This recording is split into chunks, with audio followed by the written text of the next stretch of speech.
Fond d'écran, une nouvelle de Pierre Bordage. Balthazar avait acheté son téléphone portable dans une minuscule boutique pour une poignée d'euros. Toute option, photo, vidéo, visiophonie, net, écran large, des pixels et une mémoire à faire pâlir un ordinateur de bureau ou une PS2. Même pas besoin de changer de forfait et de numéro. Il n'était pas parvenu à donner un âge au vendeur, l'homme aux cheveux blancs et tiré en queue de cheval qui le lui avait vendu. La boutique elle-même lui avait paru bizarre. Vitrine opaque, enseigne illisible, une sorte d'antre obscur et froid où on ne s'attendait vraiment pas à trouver les derniers nés de la technologie cellulaire. L'affichette rouge vif, nouveau portable de la marque REFNE en promotion, compatible avec tous les réseaux, 19,90€ seulement, l'avait incité à pousser une porte qu'il n'aurait même pas remarquée en d'autres circonstances. Le vendeur avait remplacé la carte SIM et appelé le fixe de la boutique pour vérifier que l'appareil fonctionnait correctement. Entendant le billet de 20€, Balthazar s'était demandé une dernière fois où était l'arnaque. Puis comme il avait gardé son ancien appareil, il avait estimé qu'il ne risquait pas grand-chose, la moitié de son argent de poche mensuel. Il s'assit sur un escalier et joua un long moment avec les touches, les options et les sonneries du téléphone, histoire de bien se le mettre en main, avant de songer à appeler son premier interlocuteur. Une interlocutrice, en fait.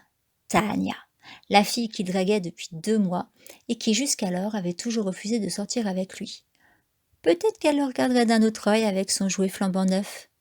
Tania, comme beaucoup de filles, était accro à la mode, à la nouveauté. Il composa le numéro. Pas besoin de le saisir dans le répertoire, il le connaissait par cœur. Elle laissa passer 4 sonneries avant de répondre. Elle aimait bien la chanson d'Amel qu'elle avait choisie pour sonnerie. « Salut, c'est moi Balthazar. »« Ah, j'ai un nouveau portable qui déchire. Attends, je me mets en visio. » Il brancha le micro et plaça le téléphone une 40aine de centimètres devant lui, devant son visage. « Tu me vois ? Ben ouais, je connais déjà ta tronche, remarque. La tienne aussi, je la connais, mais j'aimerais quand même bien la voir. » Soupir agacé à l'autre bout. « Si tu veux. » Victoire. La frimousse de Tania apparut sur l'écran de Balthazar au bout de quelques secondes. Sourire un peu forcé, cheveux bruns et raides, yeux en amande, peau dorée. Bon, toujours aussi joli. La communication s'interrompit tout à coup. Balthazar n'entendit plus la voix ni la respiration de sa correspondante. Le fond d'écran de son portable, Vegeta, ringard, faudra le changer, supplanta l'adorable visage de Tania. Merde, problème de réseau, dire qu'il l'avait presque pécho. Il recomposa le numéro, tomba cette fois sur sa boîte vocale. Elle avait sans doute oublié de recharger son appareil. Ah, les filles. Tania ne vint pas à l'école le lendemain, ni le jour suivant. Le lundi matin, 2 flics, un homme et une femme, entrèrent dans la classe pour demander aux élèves s'ils avaient des informations au sujet de leur camarade. Elle avait disparu le jeudi de la semaine dernière, sans laisser de traces ni donner de nouvelles à ses parents. Bouleversé, Balthazar ne songea pas à leur dire qu'il l'avait eu au téléphone et qu'il n'avait rien remarqué d'anormal. Il tenta de la joindre à la première récré, tomba encore une fois sur la boîte vocale. Ce traita de crétin, les parents de Tania et les flics y avaient déjà pensé, évidemment. Puis, alors qu'il consultait les fonds d'écran pour remplacer Vegeta, « Dragon Ball Z, c'est vraiment pour les nazes !» avaient ricané 2 copains de la classe. Une image le sidéra, le pétrifia. Le visage de Tania. Pas le visage mignon et souriant qu'il avait entrevu la dernière fois, non. Un visage horrifié, les yeux écarquillés par l'épouvante, la bouche grande ouverte. Comment cette image était-elle arrivée là ? Est-ce que le téléphone prenait automatiquement des photos de correspondants pour les enregistrer dans les réglages fond d'écran ? Possible, et même probable, la technologie progressait sans cesse, mais ça n'expliquait pas la terreur apparente de Tania. Balthazar en conclut que quelqu'un l'avait enlevé ou frappé pendant qu'il parlait et que le téléphone l'avait mémorisé à ce moment-là.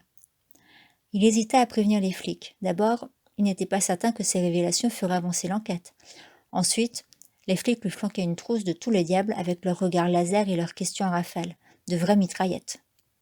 À la place de Vegeta, il choisit Cartman, le personnage rondouillard et mal embouché du dessin animé South Park. Le soir, comme il mourait d'envie de s'amuser avec son téléphone, il appela Émilie, une copine. Il lui restait 1 heure et 3 minutes de forfait. Moins jolie que Tania, un peu boulotte, mais sympa et rigolote. Son principal défaut, elle n'avait pas de portable dernier cri, on ne pouvait échanger avec elle que des bavardages. Alors il prétexta un ordre de ses parents pour accrocher et se rabattre sur Timothée, un mec de la classe qu'il n'aimait pas beaucoup, un frimeur, toujours sapé à la dernière mode. Salut, c'est Balthazar. Qu'est-ce que tu veux? J'ai un nouveau portable. Ouais, je l'ai vu, pas mal. Et alors? Je voulais vérifier un truc pour la visio. D'accord. Envoie-moi ta tronche, je t'envoie la mienne. Balthazar ne regrettait pas son investissement. Il pénétrait dans un cercle où il n'aurait jamais été admis auparavant, le cercle des élus de la technologie. La tête de Timothée apparut sur l'écran. Tu me... Il n'eut pas le temps de finir sa phrase. La communication s'interrompit, son visage s'effaça et fut aussitôt remplacé par Cartman, figé et rondouillard. Balthazar resta un moment glacé d'effroi sur son lit avant de rappeler Timothée. Ce fut la boîte vocale de ce dernier qui lui répondit. Deuxième fois qu'il essayait la fonction visio, deuxième fois qu'ils étaient coupés. Décidément, son téléphone avait peut-être un défaut. Pas étonnant vu son prix. Ici, fébrile tout à coup, Balthazar compulsa les fonds d'écran, pressa la touche de défilement des images, découvrit à côté de Tania le visage de Timothée. Épouvanté, lui aussi, les yeux exorbités, la bouche tordue par une grimace. Balthazar roula d'étranges pensées jusqu'au cœur de la nuit. Se résolut de prévenir ses parents, il renonça finalement. Il le croirait fou, il l'emmènerait chez un docteur, il le ferait enfermer peut-être. Il lui fallait d'abord savoir si Timothée serait présent aujourd'hui à l'école. Tout cela n'était sans doute qu'un truc de ouf, une coïncidence. Mais Timothée ne vint pas à l'école ce jour-là, ni le lendemain. Les policiers se présentèrent à nouveau dans la classe et commencèrent à interroger les élèves un à un. Balthazar fut parmi les premiers à passer. Il n'eut pas le courage d'avouer la vérité à l'homme et à la femme au regard perçant qui le bombardait de questions. Il bredouilla qu'il n'avait pas eu de nouvelles de Tania ni de Timothée avant leur disparition. « Tu mens !» siffla la femme flic. « On a retrouvé leur portable, c'est toi qu'ils ont appelé en dernier, tous les deux. » Balthazar dut alors reconnaître qu'ils s'étaient parlé au téléphone, mais pas longtemps. Les policiers demandèrent à voir son téléphone, le lui rendirent, après avoir constaté que les appels correspondant au numéro de Tania et Timothée n'avaient effectivement duré qu'une poignée de secondes. Puis ils le renvoyèrent en lui disant qu'il serait bientôt convoqué avec ses parents pour un deuxième interrogatoire. Le soir, de retour à la maison, il dut raconter à sa mère, prévenue par l'école, la même chose qu'aux flics.